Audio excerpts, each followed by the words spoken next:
क्या दिक्कत आ रही है? हम दो लोग हुआ हैं, आप बस मैं अकेले चल लेता हूँ साथी के साथ में। आपके साथ बहुत नहीं, भीड़ नहीं जाएगी, मैं भीड़ को रोक भीड़ नहीं जाएगी। चलिए हम लोग महाराज जी गाड़ी और 3-4 गाड़ी और खाई लगा सबको रोक देंगे यहीं। 4 दिन की बात है, 4 दिन बाद आए सर, स्वागत रहेगा, हम साथ में चलेंगे सर, कोई दिक्कत नहीं। अच्छा, एक ही गाड़ी ले चलिए।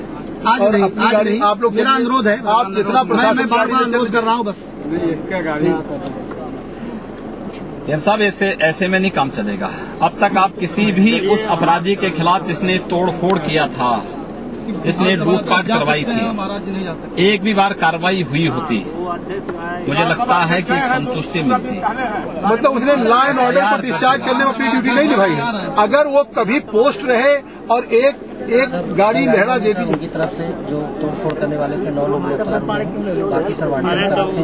और ये सीखे अब कुछ करने की आवश्यकता है, अपनी ताकत का एहसास कराने की आवश्यकता है। कौन मौलाना हैदराबाद से बोलता है, कौन कहां से बोलता है, इसलिए बहुत चिंता मत करिए, क्योंकि बकरे की अम्मा कब तक खैर मनाएगी आप देखते रहिए बस। बहुत दिन चलेगा नहीं ये। उन सबको मालूम है कि आने वाला समय और आने वाला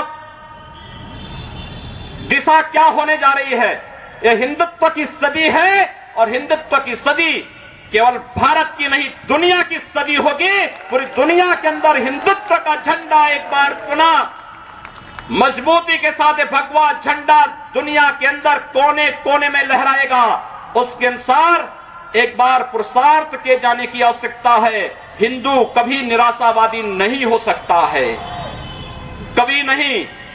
दुनिया के अंदर तमाम संस्कृतियां मिट गई, तमाम परंपराएं मिट गई, सब कुछ नष्ट हो गया, कोई पूछने वाला नहीं, इतिहास में नाम शेष हो गए। लेकिन इतनी विपत्तियों के बावजूद, हजारों हमलों को झेलने के बावजूद, तमाम षड्यंत्रों के बावजूद, अंदर और बाहर दोनों से हमलों को जूझते हुए भी अगर सनातन हिंदू धर्म मजबूती के साथ खड़ा है तो वह किसी के बल पर नहीं, इस जनता की ताकत के बल पर है। और जब तक आस्था सनातन हिंदू धर्म के प्रति आप सबकी बनी रहेगी, भारत माता के प्रति आपकी बनी रहेगी, दुनिया की कोई ताकत आपका बाल बांका नहीं कर पाएगा। हमें किसी ओबामा से सर्टिफिकेट की आवश्यकता नहीं। हिंदुत्व पर जो प्रहार करेगा उसको महाप्रलय को स्वयं आमंत्रित कर देगा, उस महाप्रलय की चपेट में स्वयं भी आएगा। इस बारे में किसी को कोई गलतफहमी नहीं होनी चाहिए। और इसलिए बंधुओं, आप सबका मैं आह्वान करूंगा।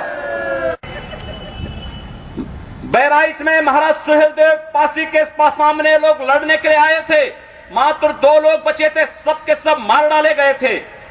और 1971 में 95,000 पाकिस्तानी कायरों को किस तरीके से मुर्गा बना करके नाक रगड़ने के लिए मजबूर कर दिया गया था भारत के बहादुर जवानों के द्वारा। और अगर इसके बाद भी आंखें नहीं खुलती हैं तो एक बार पुनः देख ले अपनी ताकत को।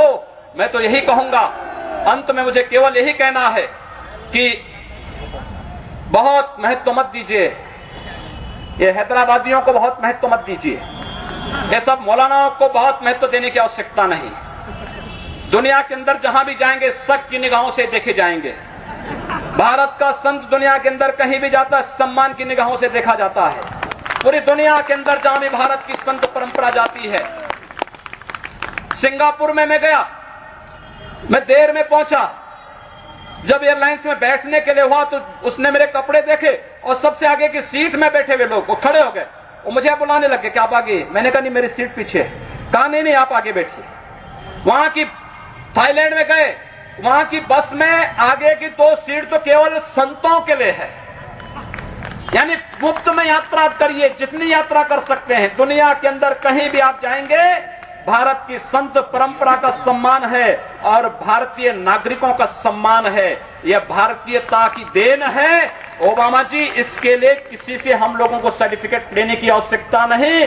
हमारा प्रमाण हमारी विरासत है, हमें जो कुछ भी मिला है वह दुनिया के सामने है।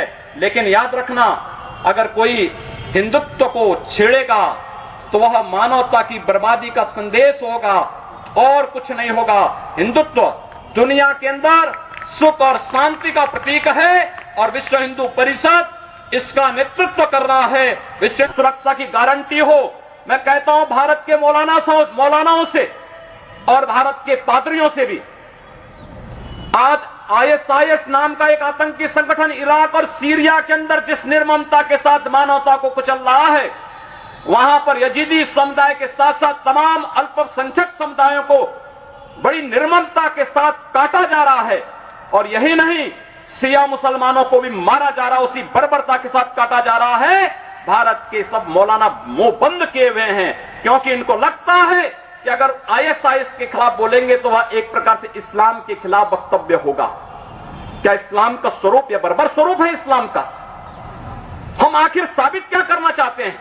जब पाकिस्तान के अंदर वहां पर धर्मांतरण की गतिविधियों में लिप्त पादरियों की निर्मम हत्या होती है, तो ओबामा कुछ नहीं बोलते, तब ब्रिटेन कुछ नहीं बोलता, तब ऑस्ट्रेलिया कुछ नहीं बोलता, तब दुनिया के अंदर वेटिकन सिटी से कोई आवाज नहीं निकलती है। मैं एक दिन पढ़ रहा था मक्का के बारे में, सऊदी अरब के उस पवित्र शहर के बारे में। कहा जाता है कि मक्का में कोई गैर इस्लामिक नहीं जा सकता, कोई गैर मुसलमान वहां नहीं जा सकता। वेटिकन सिटी के बारे में पढ़ रहा था, वहां गैर ईसाई नहीं जा सकता। लेकिन काशी हिंदुओं की सांस्कृतिक राजधानी है, धार्मिक नगरी है, काशी के अंदर सब लोग आ सकते हैं। अब उदार कौन है? यानी हमारी काशी में सब लोग आ सकते हैं, ऊंची ऊंची मीनारें बना सकते हैं, मीनारों से चिल्ला सकते हैं, तो भी हम पर आवाज, तब भी हम पर आरोप लगते हैं। लेकिन सऊदी अरब में, मक्का मदीना में कोई दूसरा नहीं जा सकता, कोई नहीं जा सकता, कोई दूसरा गैर मुस्लिम नहीं जा सकता। वेटिकन सिटी में कोई गैर ईसाई नहीं जा सकता, लेकिन उन पर कोई आरोप नहीं लगता है, आरोप हम पर लगता है। आप उन सच्चाइयों को देखिए। अगर वेद किण्वन्तो विश्वारं